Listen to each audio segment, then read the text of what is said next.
Hi, I'm Mack, and I'm on a mission to see the hurting get healed and the healed go out and heal others, in order for all of us to experience the true love and light we desire. This podcast is me sharing my journey with you, so you don't feel alone in your journey. Welcome to the Golden Rule Revolution.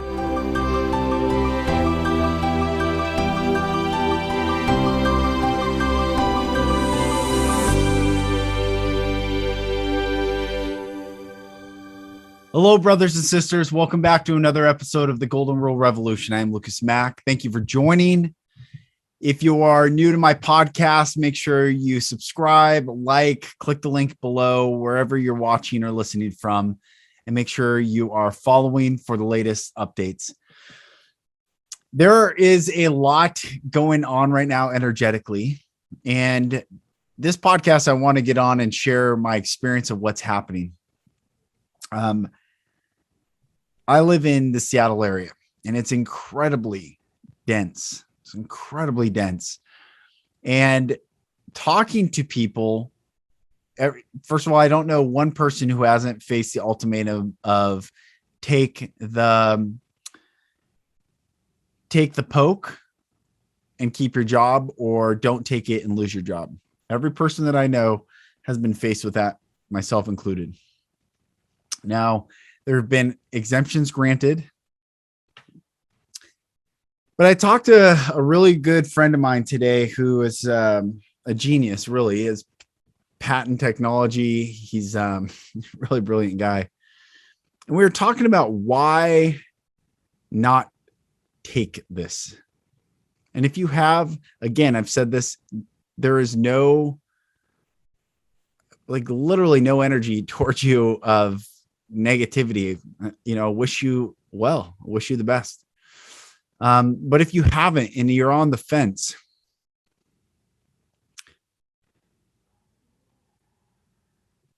I want you to know that, first of all, the devil owns the fence. And there's a story I was told back probably in junior high in church, at a church camp, but I think it's relevant right now, not necessarily with the literal application of this analogy, but what's happening if you're on the fence. So the story goes like this. There are two guys sitting on a fence, and on the left side, there's Satan there with just partying and music and beautiful women and people and alcohol and just all the things. And on the right side, in this analogy, okay, is Jesus sitting on his throne, and he's just sitting there. And all he is saying is one word: come. Come. And so the guys are looking at Jesus. All they see is him sitting on the throne quietly. And they look over to the left-hand side, and Satan just partying, like, come on, come join us. Come join us. Come on. Come on. So the two guys sitting on the fence look at each other, and the guy in front asks the guy in back, well, what are you going to do? And the guy in back says, I don't know. What are you going to do? So the guy in front looks over at Satan and the party going on over there. Looks like so much fun. And then looks over at Jesus just sitting there quietly, just saying one word: come. And he looks at Jesus again. He looks at Satan. And immediately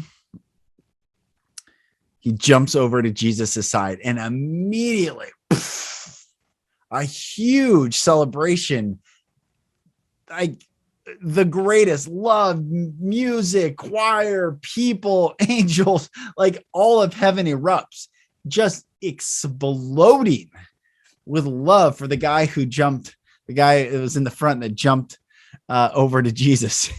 And he couldn't see anything prior to the jump. It was when he made the jump that all of a sudden his eyes were open and everything exploded. And he's standing by Jesus, and he's looking at his friend still sitting on the fence. And all of a sudden, Satan starts laughing at the guy sitting on the fence. Just they're all mocking him, laughing at him, mocking him, laughing at him. So the guy who jumped off first, who walked over to Jesus, while the guy on his friend, the guy on the fence, is getting mocked at, he asked Jesus, why are they laughing at him? Why are they mocking him? And Jesus responds, because the devil owns the fence. That stuck with me, or has stuck with me for a long time. The devil owns the fence. To be a sovereign being is to not be on the fence, but to be clear and resolute in one's own convictions, which is the basis for integrity, to be the person you are in public or in private at all times. That's what integrity means. And this thing with this coercion, this forcing, this force really is pressuring a lot of people to make choices. Now, will have their souls already chosen? I believe they have. I believe that they came here to choose what they've chosen. We all have. And if by chance you, my dear brother and sister, are on the fence for any reason, and me speaking to you can affirm you and bless you in your decision making, don't be on the fence. Be very clear, because those who remain on the fence eventually cave in. It's inevitable, because there will be no one left in the middle. Every single person, this is the time of choosing. I've said this many times on this podcast. This is the time of choosing. And what are we choosing? This is a good question. This is what my buddy and I started talking about earlier. What are we choosing right now? We are choosing consciousness over AI. We are choosing love over fear. We are choosing health over pharma. We are choosing beauty over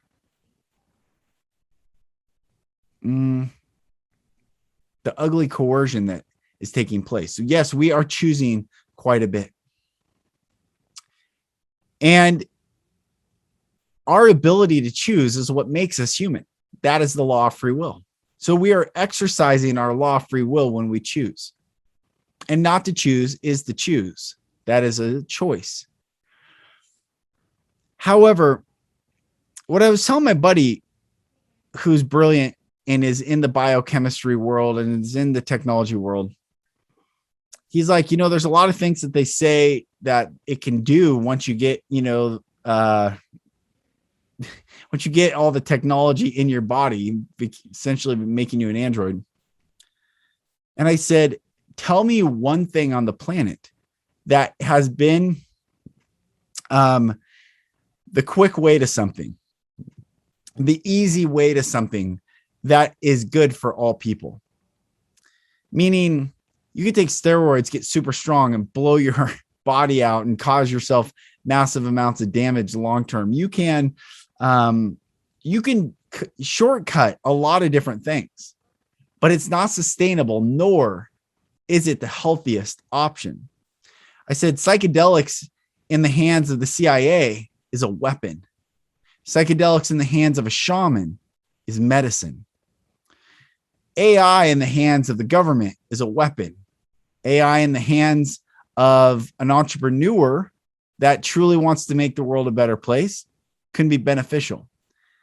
When the government has anything, it always comes at the form of a gun, a threat. That is government, which is why this country is so uniquely positioned. Because this country, the United States of America, and I know you listen from all over the world, and I bless you all, and there's no difference in our humanity.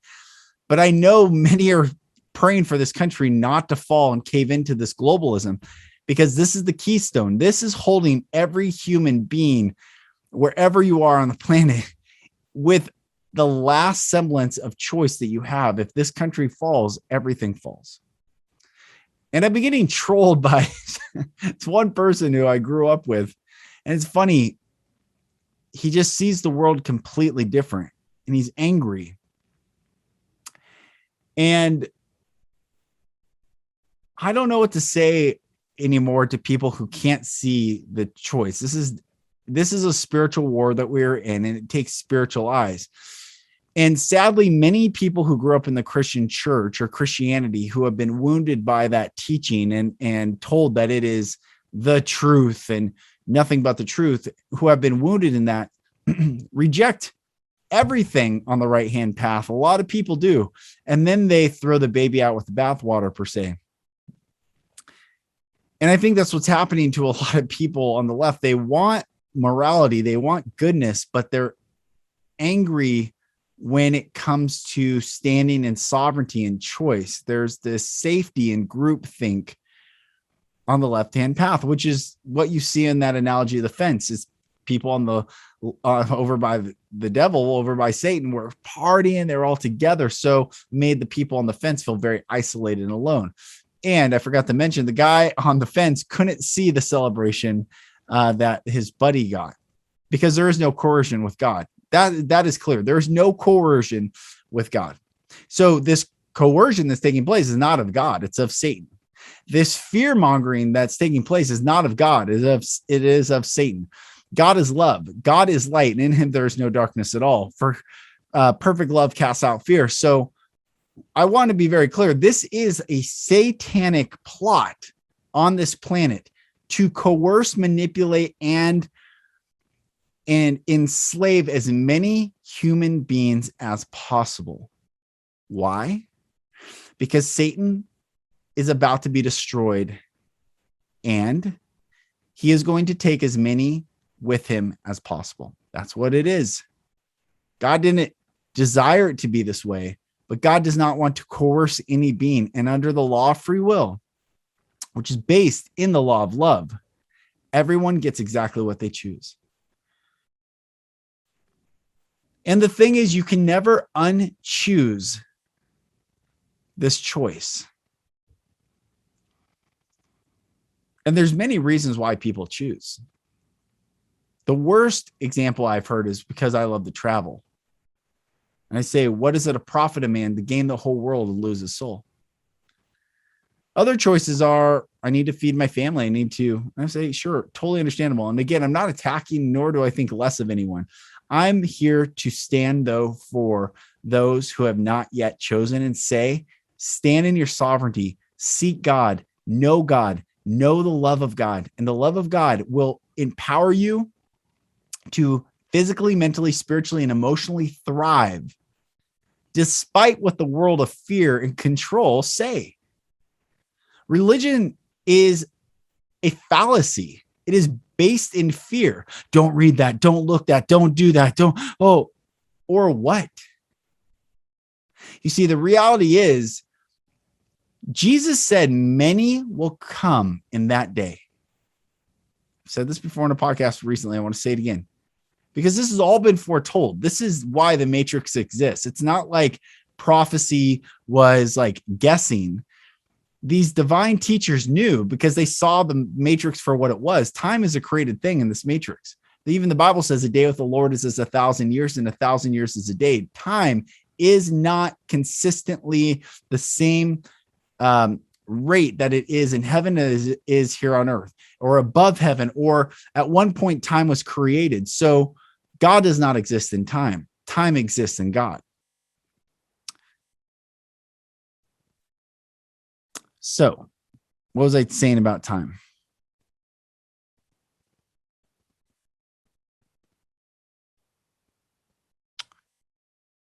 What was I saying about time?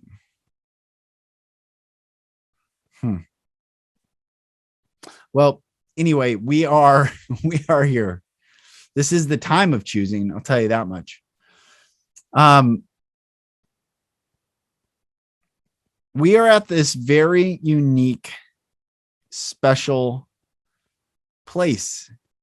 And I've had powerful patriots come on this podcast.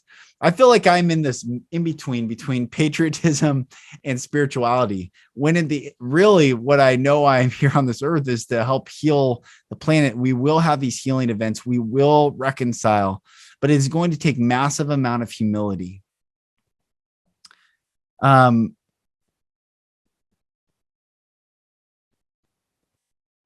I want to remember what I was talking about. Time. Anyway, brothers and sisters, that said, this is not going to last forever. And the pendulum is going to swing back. And when it does swing back, may all of us, I don't care if you're for getting this or not, may every single person be found worthy of saying, I stood for the freedom of all. Now, I remember what I was going to say about time. So Jesus, the prophecies are accurate because it's outside the matrix. Now, when Jesus says, many will come in that day and say, Lord, Lord, you can think of it like this. Many will come in that day and say, hey, Lord, Lord, Lord, hey, Jesus. And his response is direct and almost apathetic. It says, depart from me, I never knew you. And their response was, but Lord, didn't we prophesy in thy name, heal the sick, cast out devils? And it's a rhetorical question because Jesus really, you can go from Genesis all the way to Matthew. Not one time are we commanded to do that. So he's like, yeah, you did it. I never commanded you to do it. God never commanded us to do those things, which is what modern religion, Christianity, is based off of. Good works. But God said, I've commanded you to do two things: to love the Lord thy God with all thy heart, soul, mind, and strength. And the second, like it, is love your neighbor as yourself. And as you love yourself, the ultimate love of self is the love of free will, the love of choice. So as you have a choice, to love your neighbor as yourself is to stand for their choice, which is why it doesn't matter what people choose as long as they can, without coercion, without manipulation, without fear, choose. But that's not how the satanic world is set up. The satanic world is to browbeat, manipulate, intimidate, isolate. All these horrible traumas from childhood get played out on a grand scale. And yeah, it does take a lot of trust. Trust in the Lord with all thine heart, lean not into your own understanding. In all thy ways acknowledge him, and he shall direct thy path. Be not wise in thine own eyes. Fear the Lord and depart from evil. Evil, E-V-I-L, is the inversion of live, L-I-V-E. So fear the Lord and depart from anything that strips away the sovereignty of your life.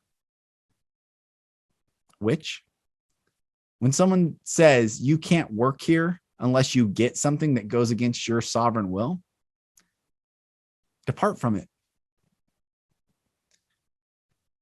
This is a spiritual war. And you, brother and sister, are waking up to your spiritual power or lack thereof. But you will step into your spiritual power.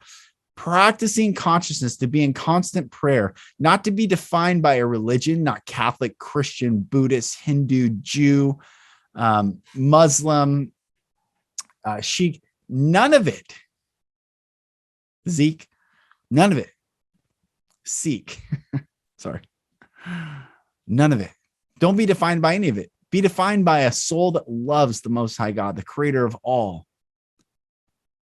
And wake up that in the universal law, there's feminine and masculine energy, which is why Shekinah in Hebrew is the feminine energy of the Most High God. The Ruach HaKodesh, the Holy Spirit, shows up and the Shekinah glory appears. So the feminine and masculine, feminine receives, masculine gives. God is love. He, in the masculine form, always gives. But God also receives our whatever we give him, our thoughts, hopes, hearts, dreams, past, present, future. So he can receive. So God is giving and receiving at all times. And the greatest act of love you can give another is to receive their love, because it affirms that their worth, value, life, and love is enough, sufficient to be seen, heard, acknowledged, and loved. So we are in this time. Prophecy told of this time. Many people want to deny this time, but the same people that are denying this time are also most likely on the side of who've already chosen now want you to choose to make you affirm their choice when the information keeps coming out, seeking you'll find that might not have been the best choice. And that's why we got to love one another. Because who here has not made a bad choice in our lives? That's why Jesus said he was without sin, cast the first stone. This is about holding space for others to heal. This is not about indicting others to make them feel lesser than. And at the same time, when you're in fear, that's a frequency that will match everything that matches the fear frequency will match you. But when you stand in love and trust and hope and beauty and goodness, literally the energies that are so low vibrationally cannot attach to you, touch you, affect you. Unless someone intentionally sends curses your way, which then you ask the Most High God to wash you in his infinite and unconditional love, and nothing can touch you. So if this episode does anything for anyone, my hope and desire is that this episode blesses the sovereign choice that you make. And when things flip, and they will flip, they will turn, and it will turn quickly. The whole 17 movement, understanding what's about to take place. When it flips, it is not to go at people and say, I told you so. It's about holding space and saying, how can I love you? How can I support you? How can I cry with you, mourn with you, weep with you, celebrate with you? This is what the world's going to need. It does not need people to celebrate being right. It needs people to honor the soul within each of us. Okay? This is very important. Very important. And when the illusion of left and right, when the illusion of politics, when the illusion of religion, when the illusion of all this goes away and fades away into the history books, all that will be left is our naked soul. And my question to you is your soul fully expressed right now? If it's not, it's because there's unhealed trauma. There's unhealed components of your life. There's anger. There's judgment, resentment, bitterness. This doesn't mean you have to be in a relationship with every person. This just means that you don't hold account to any person that has ever done you wrong or you have done wrong to another. And it's coming, dear brothers and sisters. So just know that you're not alone. Everything's going to be okay. It is going to get a little darker, much darker, but it won't last forever. And if you need encouragement, go back and listen to this episode again and again and again if you need it. God is unconditionally loving, which means he gives every person exactly what they choose. It's not about the feeling, okay? This is about the giving. Ahava in Hebrew, to give. God is love. God is Ahava. God gives. All right, that's it. I bless you all. Make sure you like, subscribe, share this message, rate this podcast.